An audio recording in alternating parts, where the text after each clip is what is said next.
आदाब, मैं हूं सफदर रिजवी। आप देख रहे हैं लाइव एक्सप्रेस चैनल। आपसे गुजारिश है कि इस चैनल को सब्सक्राइब करें, लाइक करें, शेयर करें और कमेंट करें। अब देखें एक अहम खबर। प्रधानमंत्री, गृह मंत्री और मुख्यमंत्री को उत्तर प्रदेश में हुई घटनाओं के लिए जिम्मेदार ठहराते हुए प्रोफेसर अपूर्वानंद ने लोगों से नई राजनीति लाने की अपील की।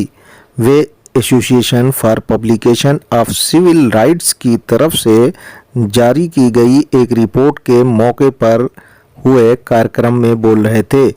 उन्होंने और क्या क्या कहा, सुने।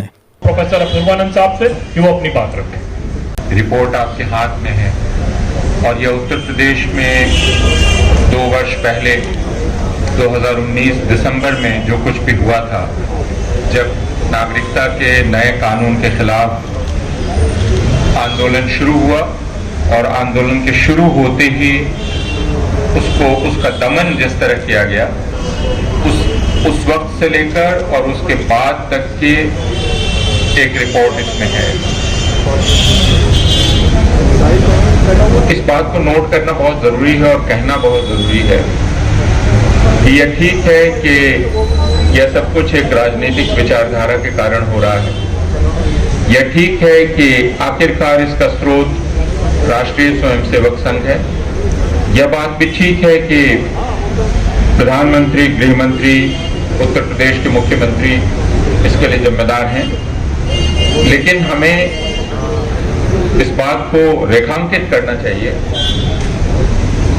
कि हर जगह का पुलिस अधिकारी और हर जगह का जिला अधिकारी और हर जगह का जो जिम्मेदार अधिकारी है, वह अपनी जिम्मेदारी से भाग नहीं सकता। यानी जो गोलियां चली, जो लोग मारे गए, उसका आदेश जिसने दिया, जिन लोगों ने उसमें हिस्सा लिया, वे ये नहीं कह सकते कि हमें ऊपर से कहा गया था इसलिए हमने कर दिया। उन सब की जवाबदेही बनती है। इसको इसलिए कहा जाना जरूरी है कि अक्सर ब्यूरोक्रेसी और पुलिस इस नाम पर बच निकलती है कि ऊपर से कहा जा रहा है। और हम भी जब बात करते हैं तो हम राजनीतिक नेताओं की तो आलोचना करते हैं, लेकिन हम ये नहीं पूछते हैं कि ये जो हमारे ब्यूरोक्रेट्स हैं और हमारे पुलिस ऑफिसर्स हैं, हर साल मई और जून के महीने में जब यूपीएससी के इम्तिहान के नतीजे निकलते हैं तो अखबारों में इनकी तस्वीरें छपती हैं। कहा जाता है कि ये हिंदुस्तान के सबसे आला दिमाग हैं, सबसे उम्दा दिमाग हैं। ये सबसे आला और उम्दा लोग हिंदुस्तान के अवाम पर जिस किस्म का जुल्म ढाते हैं और जिस तरह नाइंसाफी करते हैं और अपराध में शामिल होते हैं, उस बात को दर्ज करना जरूरी है। इसलिए गोली किसके आदेश से चली, किसके अधिकार क्षेत्र में चली, किसका अधिकार था वहां, और उसके लिए वह जिम्मेवार है, यह चीज भी हम लोगों को बार बार कहने की जरूरत है। वे अपनी जिम्मेदारी से बच नहीं सकते। वो पुलिस कमिश्नर हो, वो सुपरिंटेंडेंट ऑफ पुलिस हो, वो वहां का एसएचओ हो, वो वहां का डिस्ट्रिक्ट मैजिस्ट्रेट हो, कोई भी हो, वे अपनी जिम्मेदारी से बच नहीं सकते। और यह इसलिए कि आप यह चीज वहां से आगे बढ़ते बढ़ते और न्यायपालिका तक जाती है, जिसमें कर्नाटक में 2 दिन पहले जो हुआ, वह जब कर्नाटक उच्च न्यायालय में कल रखा गया तो उन्होंने उसका कॉग्निशन लेने से भी इनकार कर दिया, क्योंकि तकनीकी जरूरत पूरी नहीं हो रही थी उनके मुताबिक। और सर्वोच्च न्यायालय में जब बात कही गई तो मुख्य न्यायाधीश ने कहा कि इस मामले को राष्ट्रीय मत बनाइए यहां लाकर। यह स्थानीय मामला है, हम अभी पढ़ रहे हैं, हम देख रहे हैं, हम जानते हैं क्या हो रहा है। जरूरत से ज्यादा बात को मत बढ़ाइए।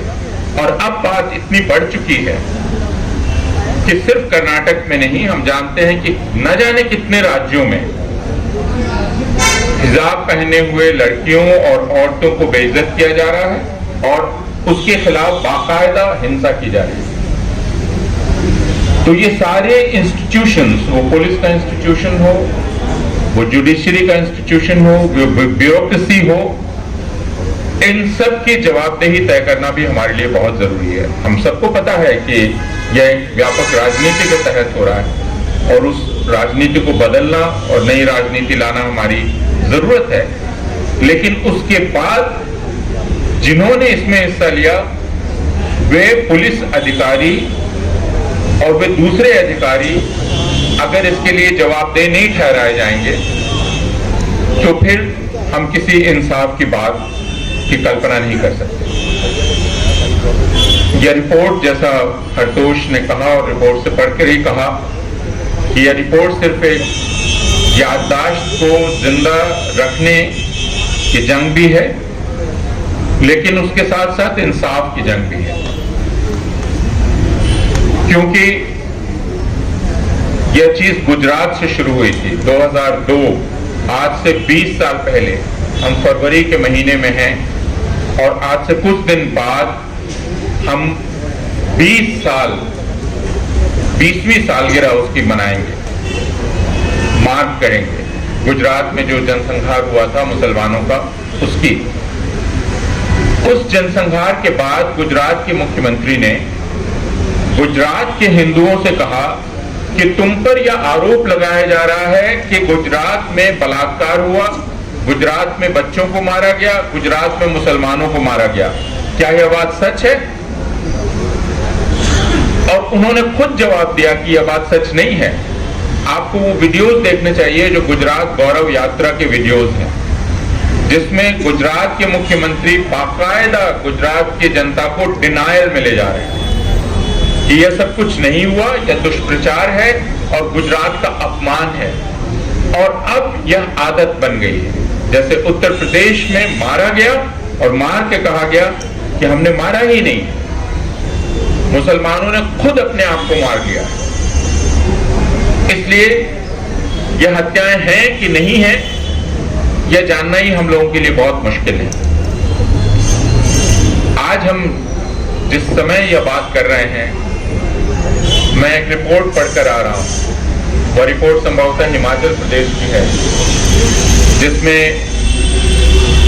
गुर्जर मुसलमानों के, जो आदिवासी मुसलमान हैं, उनकी फसल जला दी गई और उसके बाद उन्हीं पर नोटिस सर्व की गई कि वे यहां से जगह छोड़कर चले जाएं, जबकि कानूनन उनको ऐसा नहीं कहा किया जा सकता। लेकिन पुलिस ने जो बयान दिया, और वो बाकायदा रिकॉर्ड पर है, कि यहाँ शांति बनाए रखने के लिए और हिंदुओं को शांत रखने के लिए यह हमें करना पड़ रहा है। अगर हम इस हालत में पहुंच गए तो मुझे मालूम नहीं कि हम और क्या देखना चाहते हैं और हम इस बात को कितनी बार देखना चाहते हैं। ये कहने के लिए कि अगर इस वक्त हमने कोई निर्णायक कदम नहीं उठाया तो वापसी हमारे लिए बहुत मुश्किल होगी। यह रिपोर्ट एक तरह से उसका आह्वान है, उसके लिए चेतावनी है, उस जंग का एक हिस्सा है। और इसके लिए इस रिपोर्ट को बनाने में हमारे जिन साथियों ने काम किया है, उनको मैं मुबारकबाद देना चाहता हूँ। हिंदुस्तान में आज सच इकट्ठा करना भी एक बहुत बड़े साहस का काम है। अभी कुछ दिन पहले आपने त्रिपुरा में देखा कि जिन लोगों ने त्रिपुरा की हिंसा को रिपोर्ट किया, उन सारे लोगों पर मुकदमा दर्ज हो गया। और ये हम सिर्फ अपना भाग्य कह सकते हैं कि सर्वोच्च न्यायालय ने उनकी गिरफ्तारी पर अभी एक तरह से रोक लगाई हुई।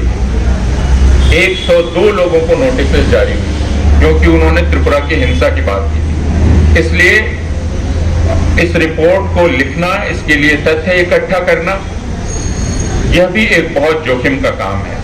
और यह काम इस समाज के लिए जिन्होंने भी किया है, हमारे जिन दोस्तों ने, उनको हमें शुक्रिया अदा करना चाहिए और उनको मुबारकबाद देनी चाहिए। आपसे गुजारिश है कि इस चैनल को सब्सक्राइब करें, लाइक करें, शेयर करें और कमेंट करें।